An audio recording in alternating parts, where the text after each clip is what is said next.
What's going on, everybody? Hope you're all having a fantastic day today. Now, ladies and gentlemen, today is an extremely important video, in my personal opinion, because this will really dictate if Modern Warfare 3 will be able to have a massive replayability factor within the upcoming future. And honestly, I've seen Sledgehammer dabble within these things time and time again, but realistically, I feel like we still aren't where we should be when it comes to the balance with a certain category of weapons. But of course, ladies and gentlemen, before we go ahead and dive deep, if you are interested in hearing more content just like this, we do indeed post daily here at 8 in the morning Eastern Time. By all means, subscribe and hit that bell so you can be notified on everything that goes live.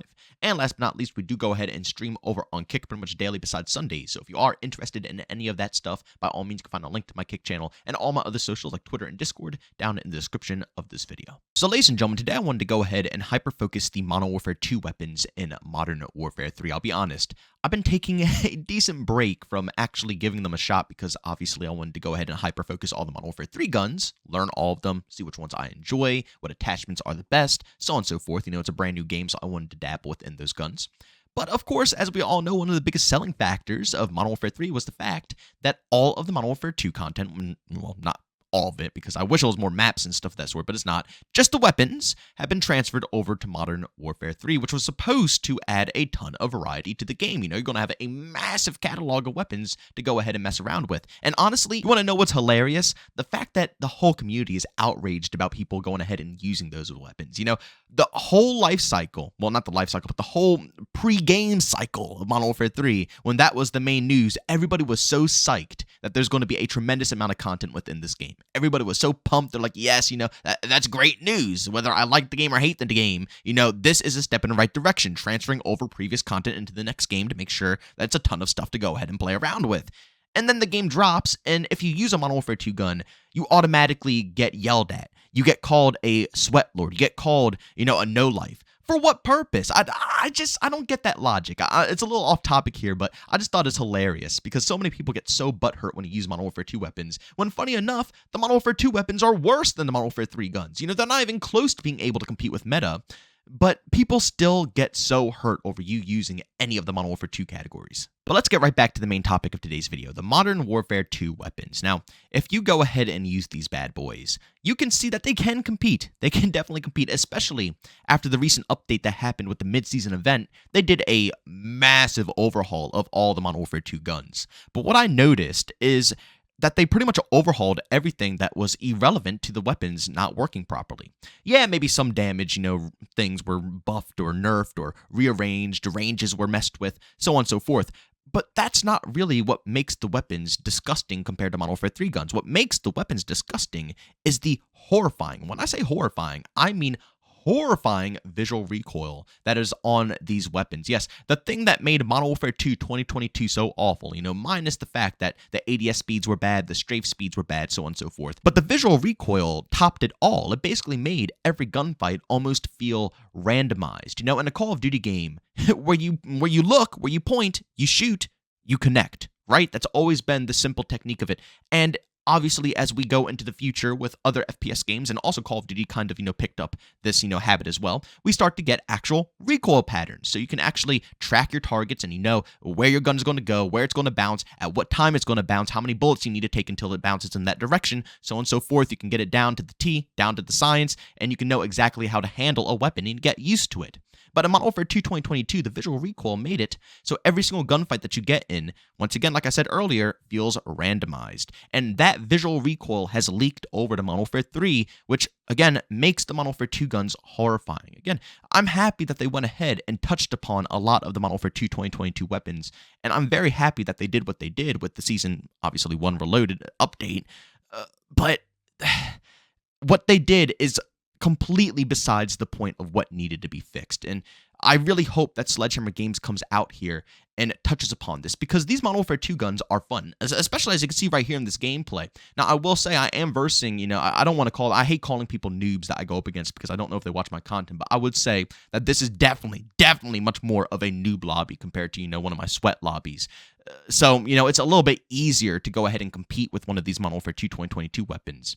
But when you go up against any Modern Warfare 3 gun, you could just tell the difference. You can tell the difference in engagements. And also, when you switch your guns, which I've done multiple times in this gameplay, you'll see the difference in recoil patterns and also just how, once again, the visual recoil picks up with the Honey Badger that I'm using here and any of the other guns that I pick up off the ground in this match. The way that you manage the recoils are two completely different, things, literally. One, you feel like you're playing Modern Warfare 2 2022, and the other, you feel like you're playing Modern Warfare 3 2023. And it makes it absurdly awkward in one singular game when you use both weapons, because 1 second you're using something that feels like Modern Warfare 2 2022, which is a completely different recoil pattern, and then you switch over, you pick up something that's Modern Warfare 3, and it's a massively different recoil pattern, a completely different system, and it just feels extraordinarily awkward. Yes, there are attachments you can put on your weapons to make the guns feel a little bit better, make them feel like Modern Warfare 3 guns, but they just aren't there yet.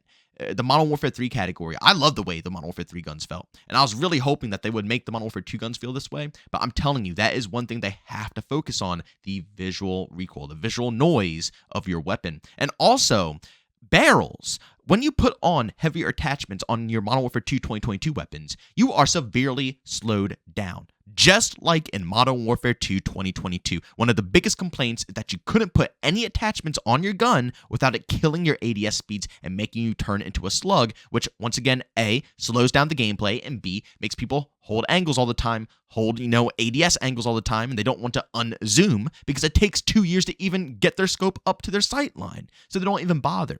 That problem transferred right over to Modern Warfare 3 with all of the Modern Warfare 2 weapons. Depending on the attachments that you put on your gun, and also the gun itself, it could be severely slow, drastically slower compared to all the other Modern Warfare 3 guns. And I'm talking about the same attachments. You can deck out all the Modern Warfare 3 weapons with the same long barrels, with the same underbarrels, with the same rear grips and stocks and scopes, and it will ADS 10 trillion times faster than the Modern Warfare 2 counterpart.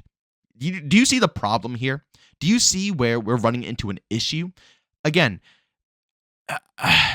it's a tough road because it's a lot of stuff for them to do. It's a lot of content that they need to balance out here. And I guess I'm expecting a lot out of them to be able to make sure all the Modern Warfare 2 guns feel good, right out the gate. But man, they need to touch upon the correct problems here. I am happy that they messed with some of the damage values because, yes, a lot of the guns were still set for 100 HP in Modern Warfare 2 and weren't rearranged for Modern Warfare 3's 150 HP. So I'm glad they touched upon that stuff. But that is like the tiniest issue. The tiniest issue, honestly. I would much rather them hyper-focus these other problems here because those are what are really weighing down these weapons and making them irrelevant when it comes to gunfights. And there's a lot of variety in this game. There's so many guns to use, but I still feel like I'm just, I don't want to say I'm using the same stuff because Modern Warfare 3, we still have, the variety is good now. The buffs and the nerfs to all the weapons, all the SMGs, in my opinion, are viable. The Striker 9 is fantastic now. After the recent update, the AMR is just phenomenal after the recent update as well. The Rival got a buff as well to make it even better than it already was. The Swarm got a buff as well. All the ARs feel phenomenal. The variety isn't bad with Modern Warfare 3. But, I also want the variety with Modern Warfare 2. I want that whole catalog that they were telling me is, that they used as a huge selling point. That was a selling point to basically say that this game is worth $70. Because if not, it's a DLC. It's a DLC at the end of the day. The way that they justified that price tag is because of, A, all the campaign, zombies, all that stuff. Even though a lot of it's, meh. But the second one was all the content you'll be getting within this game. All your skins will transfer over, and all the weapons are going to transfer over. But if all the weapons are irrelevant, then that is a massive chunk of the content that is missing out of the game. But ladies and gentlemen, do me a massive favor and go down in the comment section and let me know what you guys think of the Modern Warfare 2 weapons right now. Do you think that they're viable? Do you think that they're not viable? And again, if you think that they're not viable, let me know the reasons to, why you think that they're not good. Again, I really do think it just comes down to visual recoil. If they went ahead and fixed that across the board, that would be phenomenal. But the question is, can they fix that? Is that something they can actually do, or is there something gunking up, or causing a problem between transferring these weapons over? You remember when they transferred all the Black Ops Cold War weapons into the Warzone experience and it absolutely killed everything? I wonder if this is like kind of the same concept. They're transferring guns from a different engine game into another engine game, on top of it being weapons that were working in the game with 150 HP, and then they had to transfer that to a game with 100 HP. It's a little bit different of a story. I'm assuming it's pretty much the same engine, but still, you have guns that have a completely different visual recoil pattern, and, you have weapons that are meant for 100 HP being transferred into a game with a longer time to kill. It's a lot of problems. It feels like the same exact issue. But again, leave your opinions down below. But as always, if you enjoyed today's video, leave a like. If you hate it, leave a dislike. Don't forget to subscribe and hit that bell. I post daily here at 8 in the morning Eastern time. And of course, last but not least, if you want to catch any of my live streams, I do it over on Kick. I got a link to that as well as all my other socials down in the description of this video. But as always, thank you for tuning in. I'll see you on the next one. Peace out.